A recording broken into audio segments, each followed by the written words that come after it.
guys, tonight I'm making dinner and I thought I'd show you a little something that you can buy over the counter that seemed to be really great low sodium. We're going to try it out tonight. We'll tell you how it tastes.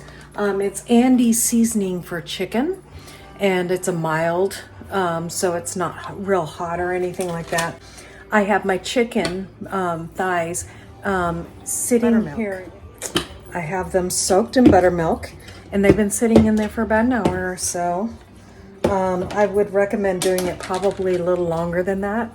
And I'm just going to drench these in this, and we'll come back later. We're going to serve them with some cucumber salad, and I have the recipe for that as well. And I think we're also going to have maybe some potatoes on the side. So we'll see you guys back in a little while after we get these ready to go in the oven.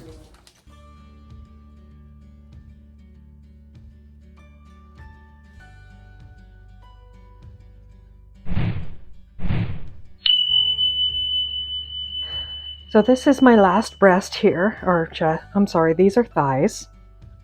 Thighs are nice and tasty and juicy.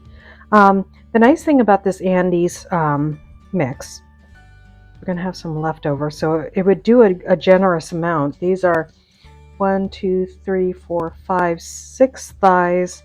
3 of them are really small, 2 of them are big, and one's a medium-sized thigh. So it would do a good amount. You could probably do double this amount.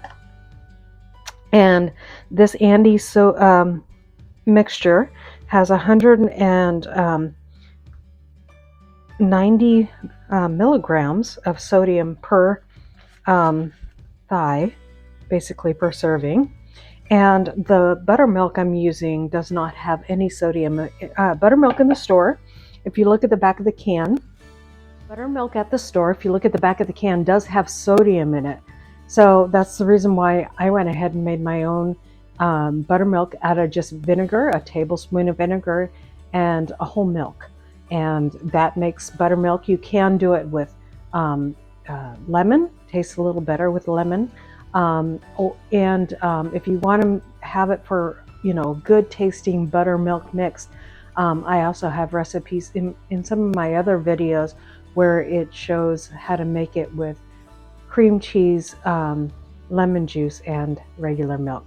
So you guys can try all of those if you want, but this is a good way to cut back on that sodium. This mixture doesn't have a lot of sodium, so we'll cook these up and give it a taste and let you know what it tastes like and if we would buy it again. So low sodium option are always a great thing to try. So I'm trying this for you, and if we like it, then it's a good buy. We're kind of picky eaters, so that will help you out. We'll see you in a bit when this is all cooked up. There's your plate of food.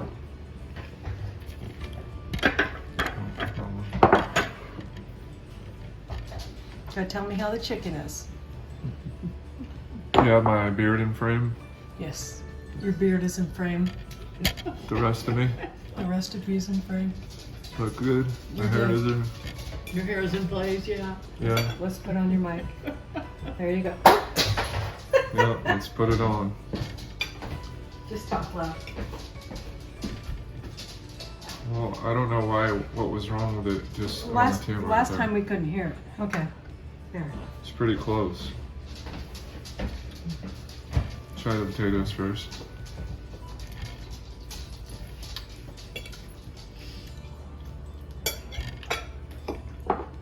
It's the chicken that we're. The chicken and the cucumbers are the. Definitely need salt though.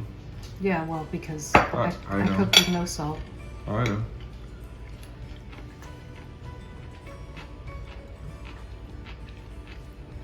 Good cucumber salad. Good potatoes.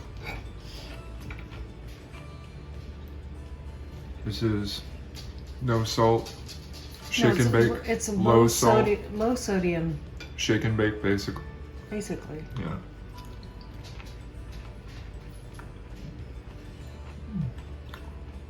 It's good. Good. Mm-hmm. Good. All right. So there you go, folks. He likes it. He tried it. I like it. It's a little spicy. Mm-hmm. It says mild. Sorry. It's pretty spicy. Okay, so it is spicy. It is spicy because there's definitely Okay, some sorry, heat Mom. to it. It said mild on the package. You saw the package. Mhm. Okay.